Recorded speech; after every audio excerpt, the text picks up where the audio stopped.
My name is Alex, and I am a college student living in a small, forgotten town in the United States. I've always been drawn to the sleek allure of technology, the way it promises to simplify life with its polished surfaces and humming circuits. When I finally saved enough to buy a pair of AirPods, I felt a rush of excitement, cradling them in my hands like a prized possession. I had no idea they would unravel my world, thread by thread, until I was left dangling in a nightmare I couldn't escape. It began on a brittle autumn evening, the kind where the air bites at your skin and the trees stand skeletal against a fading sky. I was trudging home from the library, my AirPods nestled in my ears, pumping a playlist that drowned out the silence of the empty streets. The only other sound was the brittle crunch of leaves beneath my boots, a rhythm that kept me company. Then, a faint static crackled through the music, sharp and jagged, like a needle skipping on a record. I brushed it off as a glitch. Technology isn't perfect after all, and kept walking. But the static didn't fade. It swelled, insistent, clawing its way over the melody until it was all I could hear. I stopped dead in my tracks, yanking the AirPods from my ears to check my phone. The connection was solid, no issues to report. Puzzled, I slipped them back in, and that's when it hit me. A whisper, so soft it might have been the wind curling through the trees. Except it wasn't. It came from the AirPods, threading through the static, too faint to decipher, but heavy with intent. A cold shiver slithered down my spine, and I picked up my pace. The whisper didn't relent. It grew louder, more urgent, as if something or someone was reaching for me through the tiny speakers. I ripped the AirPods out again, my breath hitching. The silence that followed was worse, thick and suffocating, pressing against my ears like a living thing. I hurried home, the streets stretching darker and longer with every step.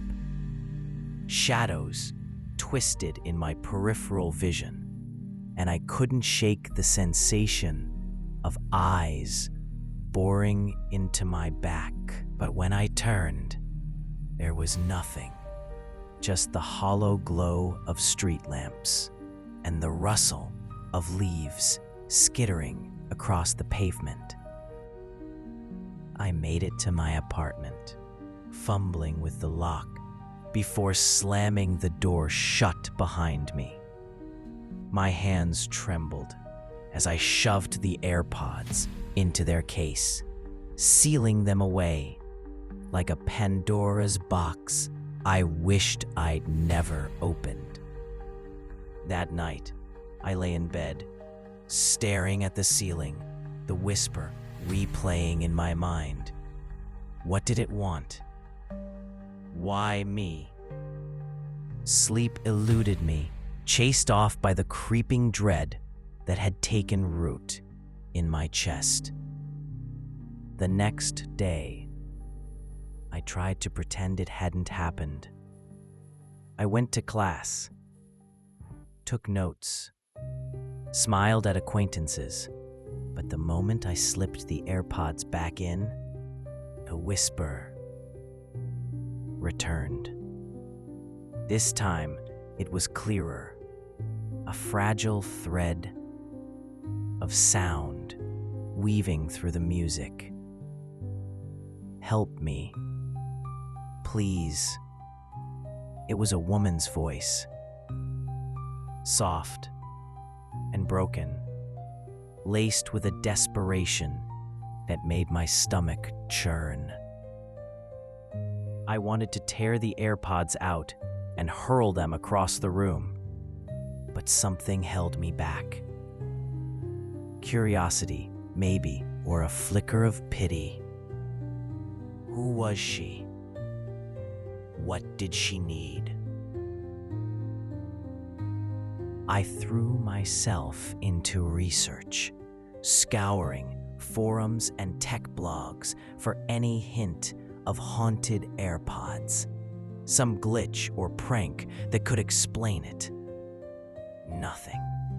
I even dragged myself to a tech store, watching a bored technician poke at the devices with a frown. He found no faults, no interference, nothing to suggest they were anything but perfect. But I knew better. The whisper wasn't a malfunction. It was alive, and it was growing hungrier. Days bled into nights, and the voice became my constant companion. It followed me everywhere, seeping into my waking hours, clawing at my sanity. Help me, please, became a mantra I couldn't escape. Sleep dwindled to fleeting snatches, my dreams plagued by faceless figures and endless corridors. My grades slipped, my friends drifted away, but none of it mattered. All I could think about was the voice and the weight of its plea. One night, as I lay in the dark with the AirPods pressed to my ears, the whisper sharpened into something new. Find me. I'm trapped. The words dripped with anguish, a raw edge that sliced through me. I bolted upright, heart hammering against my ribs. I couldn't ignore it anymore.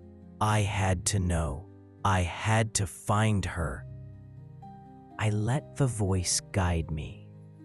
With the AirPods in, I stepped into the night. The streets bathed in a sickly yellow glow from the street lamps. The whisper pulled me forward, louder with every step, until I stood before an abandoned house on the edge of town. It loomed like a corpse, its windows boarded shut, its walls peeling away in flakes of faded paint. I hesitated, every instinct screaming at me to run, but the voice begged inside, please, and I couldn't refuse. The door creaked open under my touch, releasing a gust of stale, dusty air. I switched on my phone's flashlight, its beam cutting through the gloom, casting jagged shadows that danced along the walls.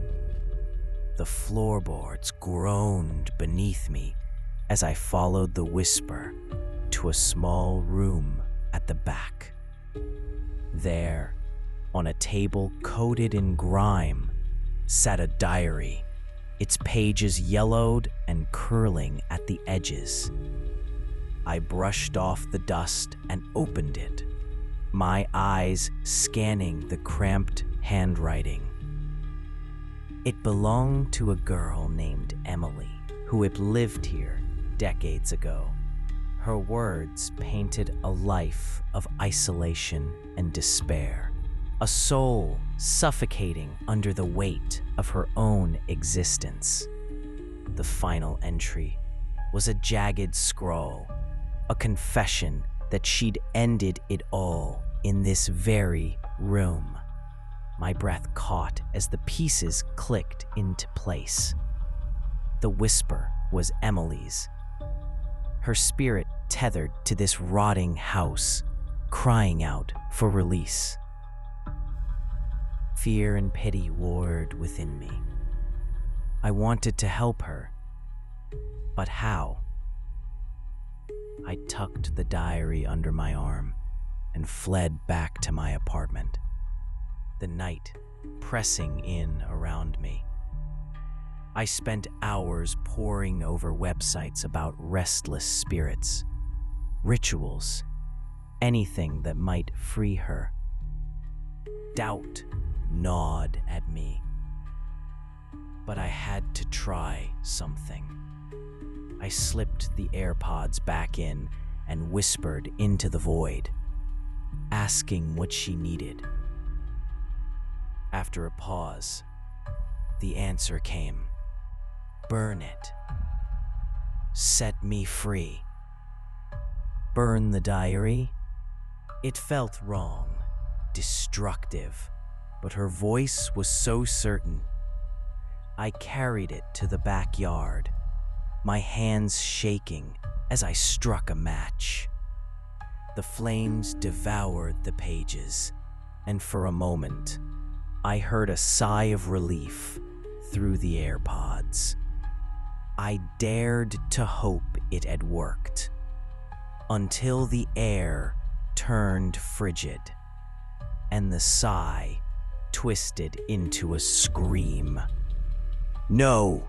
What have you done?" Emily's voice erupted, thick with fury and betrayal. I staggered back, the fire casting wild shadows across the yard. The scream tore through the AirPods, relentless, until I ripped them out. But it didn't stop. It burrowed into my skull, echoing endlessly, a sound I couldn't outrun. I locked myself inside, hands clamped over my ears. But it was useless. The noise was part of me now, a parasite feeding on my mind. Weeks passed in a haze of torment. The scream never faltered, stripping away sleep, appetite, reason. I threw the AirPods into the trash, but it changed nothing. I moved to a new apartment, miles away, but the scream followed.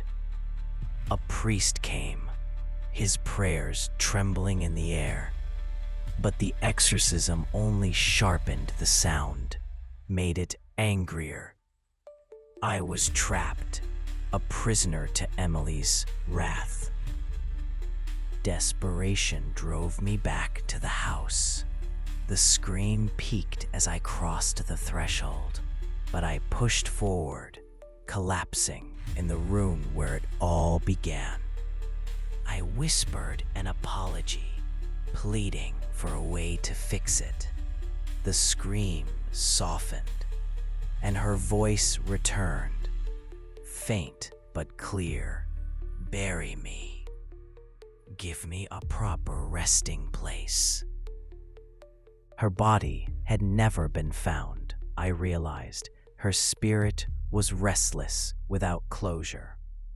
I searched the house, tearing through cobwebs and decay, until I uncovered a hidden compartment in the basement.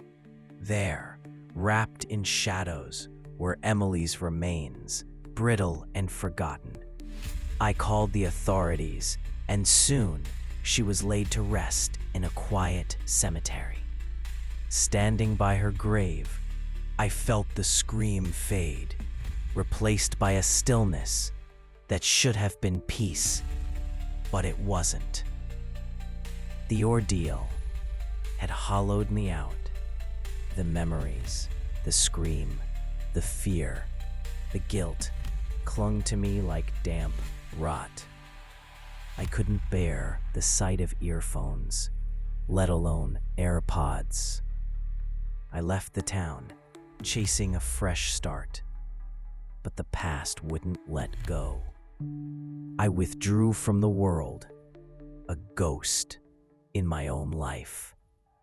The vibrant Alex I'd once been reduced to a trembling shell. Years later, whispers reached me of others hearing voices through their AirPods, tales eerily like mine. I wanted to warn them, to scream at them to destroy the devices. But fear silenced me. I couldn't face it again. I retreated further, living alone, haunted by what I'd done. Then, one night, a familiar static crackled in the silence of my room. My blood ran cold. A new voice hissed through the dark. Not Emily's, but something crueler, older. You thought you could escape? You opened the door, and now they will come for you. The air thickened with a presence I couldn't see, and I knew I'd unleashed something far worse than Emily's ghost. The visions started after that. Shadows lunging from corners, whispers clawing at my ears. Reality frayed, and I couldn't tell the living from the dead. In a final act of desperation, I tried to end it, to silence the cacophony with my own hands. But death offered no escape. My spirit lingered, trapped like Emily's, bound to a world I'd cursed with my own curiosity. Now I drift among you, a warning etched in silence. If a whisper ever snakes through your AirPods, ignore it. Don't listen. Don't answer. Because once you do, the door swings wide, and there's no closing it.